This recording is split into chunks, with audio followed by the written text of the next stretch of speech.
is Reverend Don Lewis coming to you from beautiful Florida. And today our question comes to us from Two Spirits. And Two Spirits asks if I could speak to the subject of balancing parenting and one's faith. And this, of course, is a question that anyone who is a parent and a person of faith is likely to be facing. And I am sure it's not a particularly easy thing to do. I don't think balancing anything with parenthood is necessarily an easy thing to do.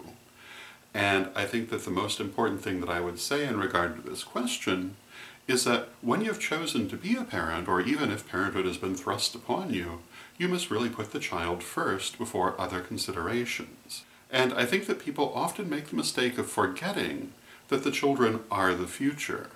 And the children that we raise do a lot to determine the world that we will live in later life. And this is especially true when we're talking about our own families. And so the first thing I would say is that in trying to balance parenthood with anything, parenthood really should come first, at least insofar as possible. Of course, one has to have one's income, one has to have a home, one has to have all of these things, but those arguably are still putting the child first, because without those things the child is in a terrible position. But when it comes to things like our faith, it depends in part, I think, on what we mean. Our faith, of course, is internal, it's within us, and therefore we should be able to balance it with anything.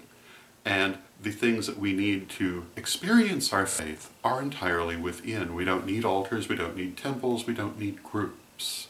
These are all wonderful, but they're not needed. There is a difference.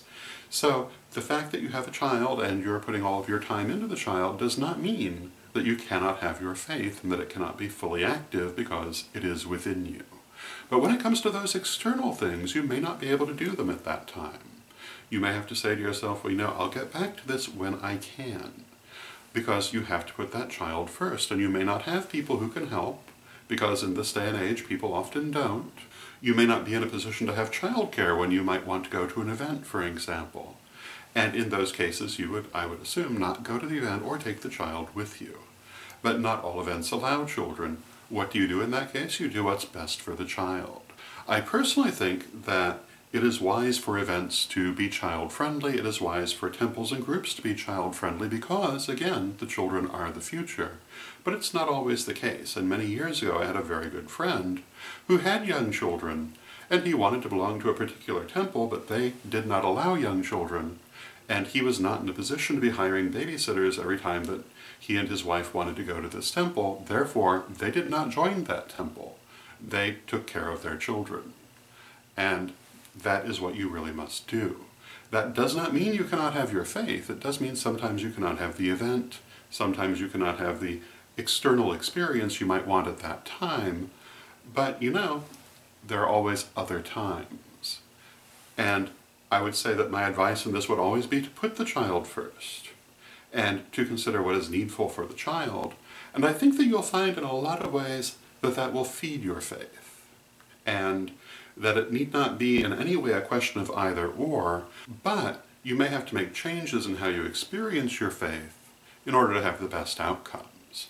But, you know, faith and spirituality are always all around us and within us, no matter what is going on outside. And that's where you need to look for these things. My late mother once told me that she and my father had made an agreement before I was ever born to use every occasion as a teaching moment. And in fact, they did so. I can see it looking back, but I had no knowledge of it as a child. But it certainly was beneficial to me, and that, I think, is really how one must approach parenthood. And it's very important for a community to have a next generation, because if it doesn't have a next generation, well, there's likely not to be a next generation. And a lot of pagans seem to be totally unaware of this, but it's nonetheless absolutely true. And not only that, but how you treat that next generation will have everything to do with how they treat you once they have grown. And back in the early 90s, I was frequently pointing out that if we treated our schools like prisons and had no sense of proportion in how things were enforced, for example, the famous comparison of the aspirin with heroin, that the children who grew up in this environment were not going to have a sense of proportion and would consider excessive security to be perfectly normal.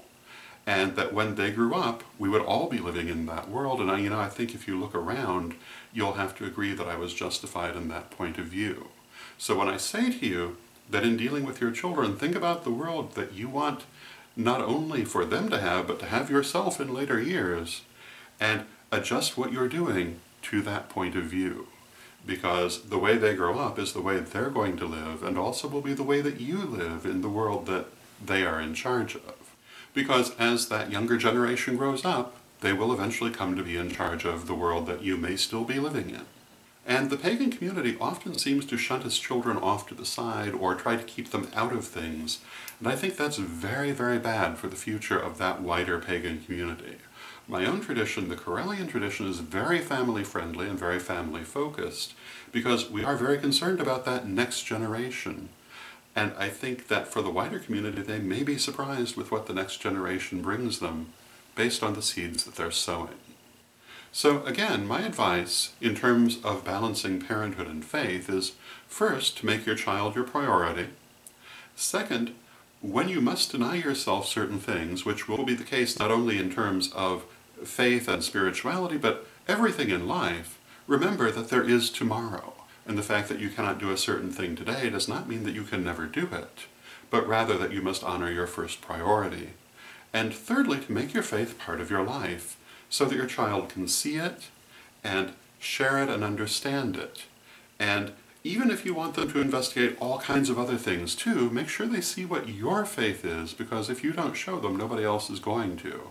And if you do not take a direct role in helping them to find their way, there are lots of other influences in society that will, and most of them are not very friendly to us.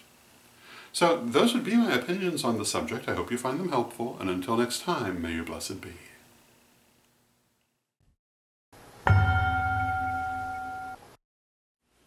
Hello, this is Reverend Don Lewis coming to you for Pagans Tonight Radio.